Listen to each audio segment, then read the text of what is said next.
Hi, it's Laurie from Lauries Lines, and I am going to teach you how to download the sticker book from your email if you didn't already download it from your web browser right after your purchase.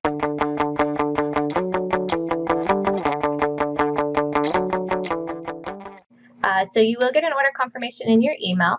So go ahead and open that up. It'll look like this. And you're going to click right here on the sticker add-on download. Click the download button. And then open right to GoodNotes. Copy it right to GoodNotes. Great. Save it in your category, wherever your digital journal is. And there's your sticker book.